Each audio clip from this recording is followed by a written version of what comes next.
Silêncio pesado, monitor cardíaco corta. Ali, uma mãe segura a mão pequena do filho. Ela observa a pele, o toque, a respiração que falha. Ela implora por um milagre que parece não chegar. De repente, o ritmo constante se transforma em um tom contínuo. A linha no visor se torna reta. O silêncio agora é absoluto. É neste exato instante, com o peso da perda esmagando o peito, que a mente humana é assaltada por uma dúvida dilacerante. Se Deus é bom, se Ele é o médico dos médicos, se Ele tem o poder de criar o universo com a própria voz, por que Ele permite que crianças inocentes morram de câncer? Por que Ele não desce do seu trono para curar quem nunca fez mal a ninguém? Essa é a pergunta que faz os mais fortes tremerem e questionarem a própria fé. Para encontrar a resposta, precisamos afastar a névoa da emoção e observar as leis que regem nossa existência. O primeiro grande erro é acreditar que este mundo é o paraíso original. Fomos ensinados a ver o corpo humano como uma máquina inquebrável, um mecanismo perfeito que Deus teria a obrigação de consertar a cada falha. Mas a ciência e a teologia revelam uma realidade diferente.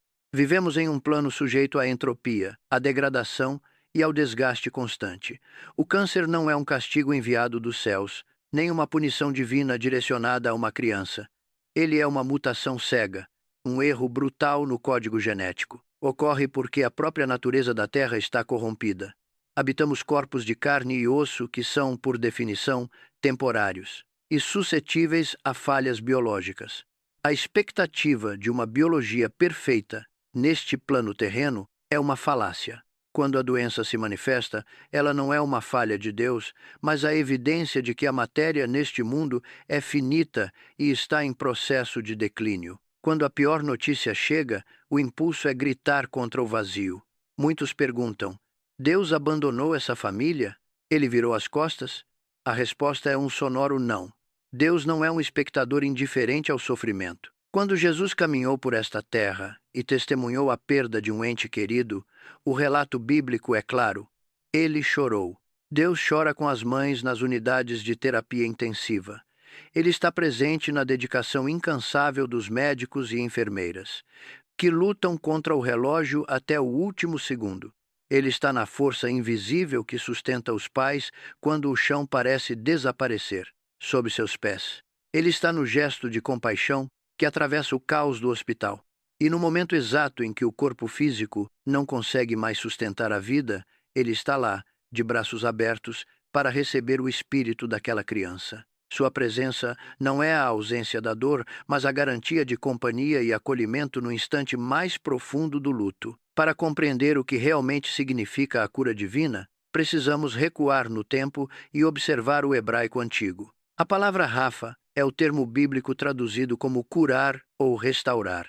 No entanto, a visão hebraica de cura não se limita a consertar a biologia temporária ou a reverter uma falha celular. A verdadeira Rafa é a restauração completa da alma, é a devolução do estado de perfeição que só existe fora deste mundo corrompido. Deus opera a cura de duas formas distintas. Ou ele repara o corpo temporário na terra, concedendo uma remissão ou recuperação, ou ele retira a alma daquele corpo doente e a transporta para um lugar onde a doença não tem jurisdição.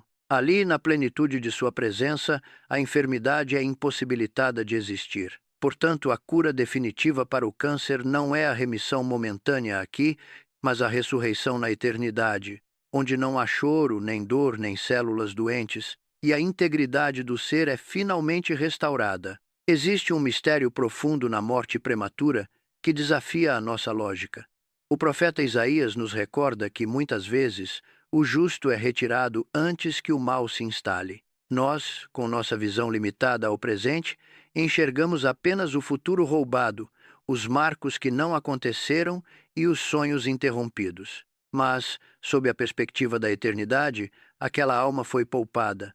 Ela não precisou enfrentar as décadas de corrupção, as traições, as desilusões e as dores que este mundo inevitavelmente impõe. A criança que parte cedo pula as trincheiras mais sangrentas desta existência e é transferida diretamente para a segurança absoluta do Criador. Ela é resgatada antes que a maldade do mundo possa tocar a sua essência. O que chamamos de tragédia, o céu reconhece como um livramento. Ela entra na paz eterna, intocada pelas mazelas que a vida adulta frequentemente exige que suportemos.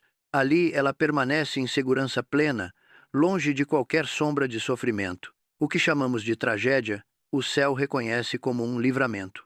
Ela entra na paz eterna, intocada pelas mazelas que a vida adulta frequentemente exige que suportemos. A nossa revolta diante da morte precoce nasce de uma percepção distorcida sobre o tempo. Medimos o sucesso de uma existência pela contagem dos anos, 80 ou 90 voltas ao redor do Sol. Para nós, o tempo é o cronos grego, o relógio implacável que dita aniversários e marcos que não chegaram a acontecer. Mas a mente do Criador opera no kairos, o tempo divino, o instante do propósito perfeito. Para a eternidade, viver 5 anos ou 100 anos na Terra é exatamente a mesma coisa, um mero piscar de olhos. A criança que parte não teve uma vida incompleta. No kairos, o tempo daquela alma simplesmente se cumpriu.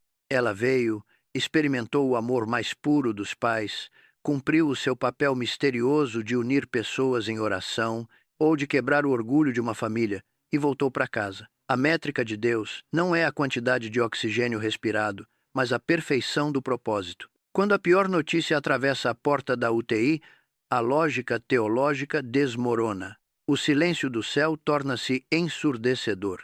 É nesse instante que o instinto humano assume o controle e a revolta explode. Pais, exaustos de noites em claro, encaram o teto branco e gritam contra o invisível. Eles exigem respostas. Eles apontam o dedo para o alto e questionam a justiça de um Criador que permite que o corpo de uma criança se desfaça em uma cama de hospital. Por que ele não desce? Por que ele não intervém? Por que ele assiste ao sofrimento de quem nunca conheceu o mal? A dor se transforma em uma acusação direta. O luto não aceita explicações sobre propósitos ou eternidade. Ele quer o milagre agora.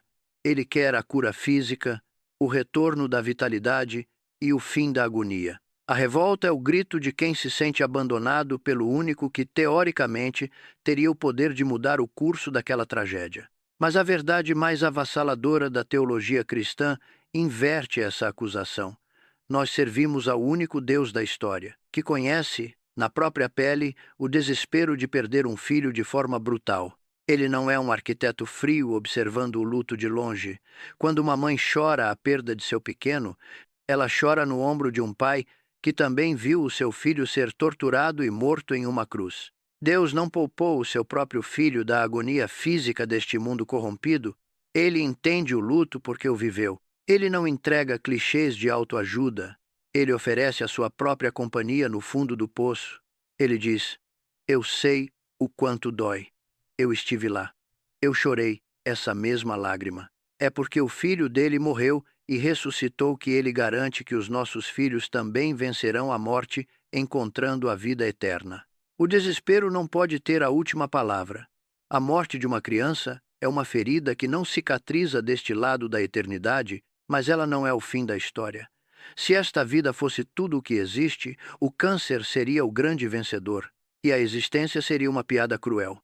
Mas o universo não termina em uma cama de hospital. Aquela criança não foi engolida pelo vazio. Ela abriu os olhos na presença da luz mais pura que existe. A justiça de Deus garante que os pais que mantêm a fé irão reencontrar seus filhos. Nesse dia, o tempo de separação parecerá apenas um segundo, um breve instante na vasta eternidade. O câncer, a dor e a morte já foram derrotados pela ressurreição. Confiem no Autor da vida, pois a criança que vocês choram hoje está agora mesmo mais viva, mais segura e mais feliz do que qualquer um de nós que ficou para trás, aguardando o grande reencontro.